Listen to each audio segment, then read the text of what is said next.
আমাদের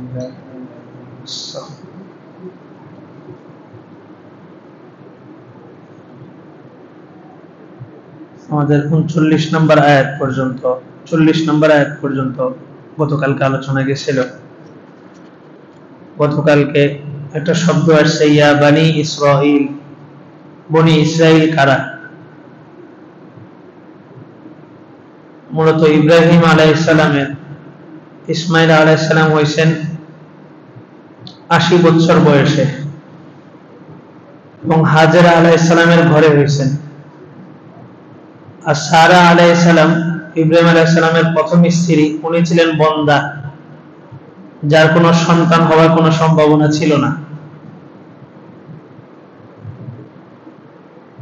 তো লূত আলাইহিস সালামের কওমের উপরে যখন শাস্তি দেওয়ার জন্য ফেরেশতাদের টিম আল্লাহ তাআলা পাঠাইছেন, তখন ফেরেশতারা লূত আলাইহিস সালামের কওমকে ধ্বংস করার সময় যাওয়ার পথে ইব্রাহিম আলাইহিস সালামের সাথে সাক্ষাৎ করেন। ইব্রাহিম আলাইহিস সালাম মেহমানদারিতে খুব প্রশংসনীয় ছিলেন। যখন ইব্রাহিম আলাইহিস সালামের কাছে সাক্ষাতের জন্য গেছেন, ইব্রাহিম আলাইহিস সালাম ওই ফেরেশতাদের জন্য একটা ছাগল ছানা ভুনা করে সামনে রাখছেন। তো তারা যেহেতু ফেরেশতা, তাদের খাবার দাবারের কোনো প্রয়োজন নাই, তারা খাবারের দিকে হাত বাড়াইতেছিলেন না। ফালাম্মা রাআ আইদিয়াহুম লা তাসিলু ইলাইহি নাকিরাহুম ওয়া আওজাসা মিনহুম খিফা। ইব্রাহিম আলাইহিস সালাম যখন দেখলেন তারা খাবারের দিকে হাত বাড়াইতেছে না, তৎকালীন সময়ের একটা নিয়ম ছিল, যারা ডাকাতি করে, কোনো বাড়িতে যখন ডাকাতি করতে যেত তখন ওই বাড়ির কোনো খাবার খাইতো না। ইব্রাহিম আলাইহিস সালাম মনে করলেন যে এরা মনে হয় ডাকাতি করার জন্য আসছে, আর হুজুরের পোশাক পরে আসছে ভালো সাজার জন্য। মসজিদে মুসল্লিও আসে, জুতা চোরও আসে। মুসল্লি কখনো জুতা চোর হয় না, জুতা চোর মুসল্লি সাজে। উনি যখন ভয় পাইতেছিলেন তখন ফেরেশতারা বললেন, ক্বালু লা তাখাফ ইন্না উরসিলনা ইলা কওমি লূত। ইব্রাহিম, আপনি ভয় করবেন না, আমরা আপনার রবের পক্ষ থেকে ফেরেশতা হিসেবে আসছি। মূলত আমরা লূত আলাইহিস সালামের কওমের উপরে আযাব নিয়ে আসছি, আপনার সাথে যাওয়ার সময় তো সাক্ষাৎ করতে আসছি। এটা শোনার পরে ওনার স্ত্রী খুশি হয়ে গেছেন। এতক্ষণ মনে করছেন ডাকাতের দল, এখন যখন শুনলেন যে ফেরেশতা এনারা, ওয়ামরাআতুহু কাইমাতুন ফাদাহিকাত ফাবাশশারনাহা বিইসহাক ওয়া মিন ওয়ারাই ইসহাক ওয়া ইয়াকুব। তো পাশেই দাঁড়ায় ওয়ামরাআতুহু কাইমাতুন, সারা আলাইহিস সালাম পর্দার আড়ালে হাসতেছিলেন। ফাদাহিকাত ফাবাশশারনাহা, ফেরেশতারা ওনাকে সুসংবাদ দিলেন, ইসহাক ওয়া মিন ওয়ারাই ইসহাক ওয়া ইয়াকুব, দুইজন সন্তানের, ইসহাক আলাইহিস সালামের সুসংবাদ দিলেন এবং ইয়াকুব আলাইহিস সালামেরও সুসংবাদ দিলেন। তো ইয়াকুব আলাইহিস সালাম ভাইদের মধ্যে পরে আসছেন, দুইজন যমজ ভাই হয়েছিল। ইব্রাহিম আলাইহিস সালামের দুইজন যমজ সন্তান হয়েছে, তার মধ্যে ছোট জনের নাম ছিল ইয়াকুব। আকবুর মানে হচ্ছে পায়ের গোড়ালি, আর পায়ের গোড়ালি থাকে পিছনে, এই কারণে ইয়াকুব আলাইহিস সালামকে ইয়াকুব বলা হয় আকবুর শব্দ থেকে। ইয়াকুব আলাইহিস সালামের আরেকটা নাম হচ্ছে ইসরাইল। ইসরাইল মানে উনি রাতে পলায়ন করছিলেন ওনার শহর ছেড়ে, লম্বা আলোচনা আছে, ওইদিকে ঘটনা আছে। ইয়াকুব আলাইহিস সালামের অপর নাম হচ্ছে ইসরাইল। তাহলে সারা আলাইহিস সালামের ঘর থেকে হয়েছেন ইসহাক আলাইহিস সালাম এবং ইয়াকুব আলাইহিস সালাম, আর ওইদিকে মক্কাতে হাজেরা আলাইহিস সালামের ঘর থেকে হয়েছেন ইসমাইল আলাইহিস সালাম। আর আল্লাহ তাআলার একটা নিয়ম, আল্লাহ তাআলার একটা খেলা, আল্লাহ তাআলা ইসমাইল আলাইহিস সালামের বংশ থেকে কোন নবী পাঠান নাই, একমাত্র মুহাম্মদুর রাসূলুল্লাহ সাল্লাল্লাহু আলাইহি ওয়াসাল্লামকে পাঠাইছেন।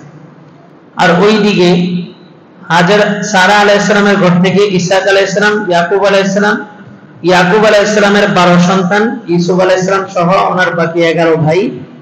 11 ভাইয়ের মধ্যে বড় ভাইয়ের নাম ছিল ইয়াহুদা, ওইখান থেকে ওই জাতিটাকে বলা হয় ইহুদি। সমস্ত নবী এই সারা আলাইহিস সালামের এই সিলসিলার মধ্যে আসছে। হাজেরা আলাইহিস সালামের ওখান থেকে আর নবী আসেন নাই। ইসমাইল আলাইহিস সালাম আর সর্বশেষ মুহাম্মদুর রাসূলুল্লাহ সাল্লাল্লাহু আলাইহি ওয়াসাল্লাম আসছেন। অনেকে ইতিহাস বিকৃত করে।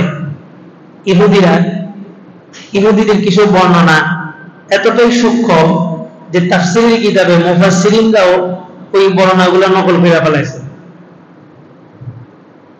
ইহুদিরা আমাদের রাসূলকে ছোট করার জন্য তারা বর্ণনা করে হাজেরা আলাইহিস সালাম মূলত সারা আলাইহিস সালামের বাদী।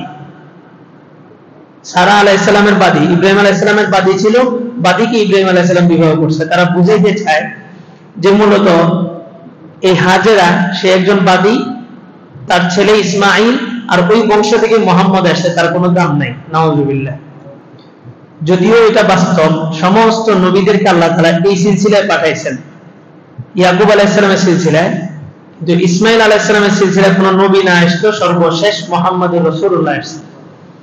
তো তারা রাসূলকে ছোট করার জন্য হাজেরা আলাইহিস সালামকে বাদী বানাইছে।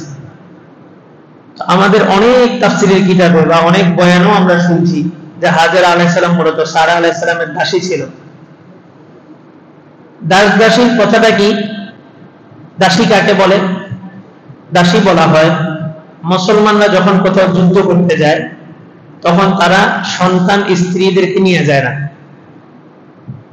কারবালার প্রান্তরে হুসাইন পুরা পরিবার সহ গেছিলেন, মূলত যুদ্ধ করার জন্য যান নাই। উনি গেছিলেন খেলাফত প্রতিষ্ঠা করবেন। আর বেঈমানদের, কাফের মুশরিকদের যুদ্ধের ময়দান থেকে পলানোর ইতিহাস আছে। এই কারণে তারা যেন পলাইতে না পারে, ভাগতে না পারে, এই কারণে তারা তাদের সন্তান স্ত্রীদেরকে সহ নিয়ে যায়। মুসলমান যুদ্ধের ময়দান থেকে ভাইগে আসে এই রেকর্ড মুসলমানের নাই, যার কারণে তারা স্ত্রী সন্তানদেরকে যুদ্ধের ময়দানে নেয় না। দাসী কাকে বলে? যখন কোন মুসলমান কোন বিধর্মীর সাথে যুদ্ধে জয়লাভ করে তখন তাদের ওই যে পুরুষ এবং মহিলা আছে এদের উপরে 4টা বিধান। 1 নম্বর বিধান হচ্ছে এদেরকে হত্যা করবে। যেমন বদর যুদ্ধে 2 জনকে হত্যা করা হয়েছিল, নজর বিন হারেস, উকবা ইবনে আবি মুঈত, এই 2 জনকে হত্যা করা হয়েছিল। 2য় নম্বর বিধান হচ্ছে এদের থেকে টাকা নিবে, টাকা নিয়ে ফিদিয়া, এটা নিয়ে এদেরকে ছেড়ে দিবে। বদর যুদ্ধে এমন হয়েছিল। 3 নম্বর এদেরকে মাফ করে দিবে।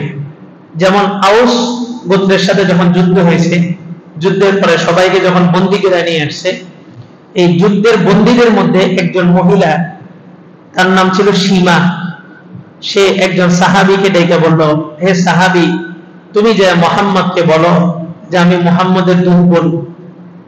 মুহাম্মদ যে মহিলা থেকে দুধ পান করছে, হালিমাতুস সাদিয়া, আমি ওই মহিলার দুধ পান করছি। রাসূলকে যখন বলা হইল, রাসূল তখন বিশ্বাস করলেন না। তখন ওই সীমা, ওই মহিলা গায়ের চাদর সরায় দিয়া ঘুরে পিছনে পিঠের মধ্যে একটা দাগ, বলে যে মুহাম্মদ, তুমি আমার পিঠে একদিন কামড় দিছিলা, এই কামড়ের দাগ এখনো আছে। তখন ওহী নাযিল হয়েছে যে এটা আপনার দুধ বোন। রাসূল বললেন যে আমার দুধ বোনের উসিলায় এই গোত্রের সবাইকে আমি মাফ করে দিলাম।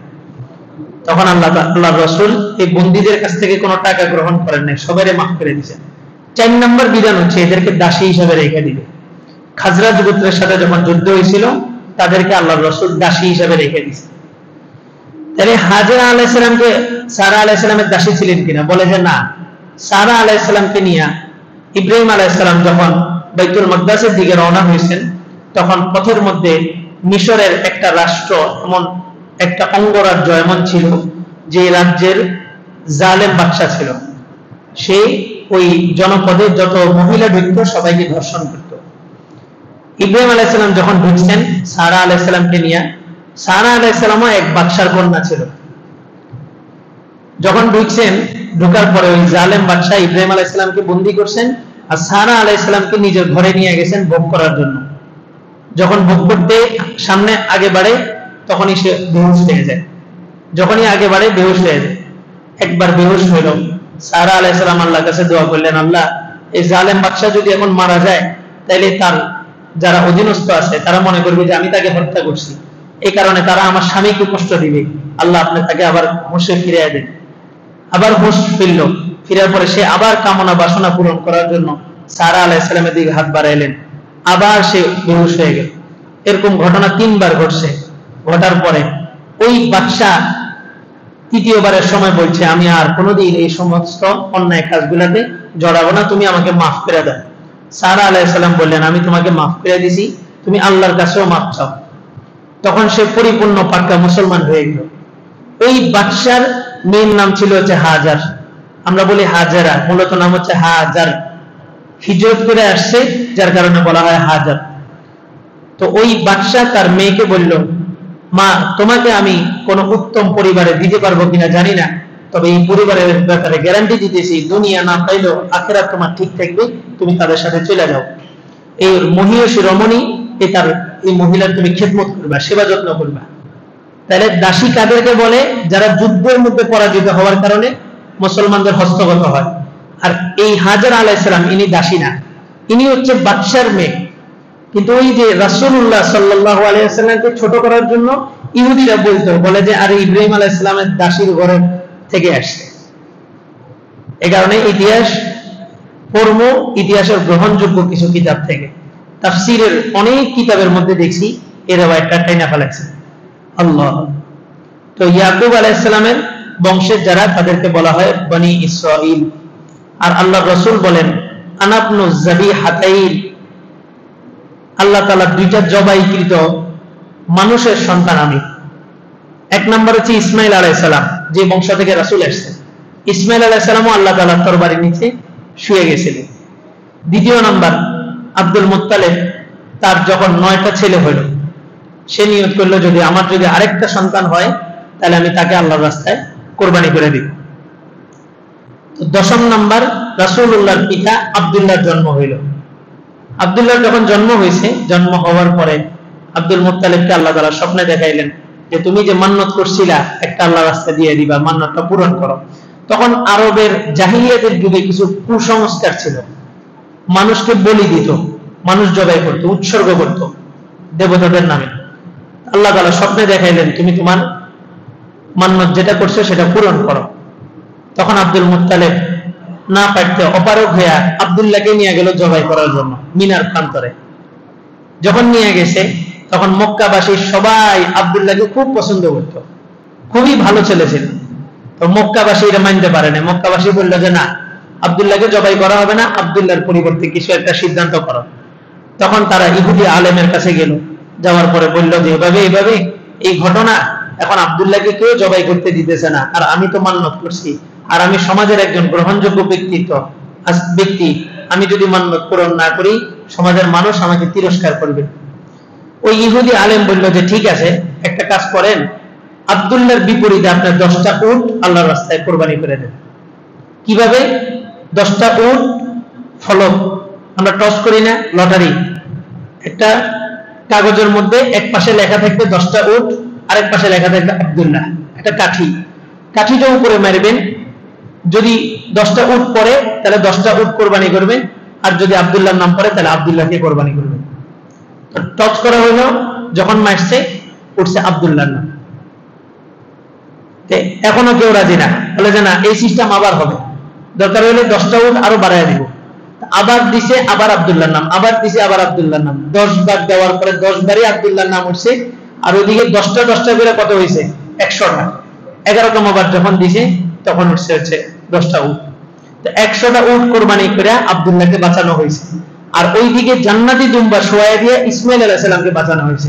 এজন্য রাসূল বলছেন, আনাবনু যাবিহাতাইন, দুইটা জবাইয়ের মাধ্যমে আমি মুহাম্মদ আসছি। আল্লাহ। আল্লাহ তাআলা বনি ইসরাঈলকে সম্বোধন করে বলতেছেন, ইয়া বনি ইসরাঈল উযকুরু নি'মাতি আল্লাতী আন'আমতু আলাইকুম, আমার নিয়ামতগুলোকে স্মরণ করো যেগুলো আমি তোমাদের উপরে দিয়েছিলাম। ওয়াউফু বিআহদি উফি বিআহদিকুম, তোমরা আমার অঙ্গীকার পূরণ করো, আমি তোমাদের অঙ্গীকার পূরণ করব। ওয়া ইয়া ফারহাবুন, একমাত্র আমাকেই ভয় করো। আল্লাহ বনি ইসরাঈল কেন বললেন? বাংলাদেশের কথা কেন বলেন নাই?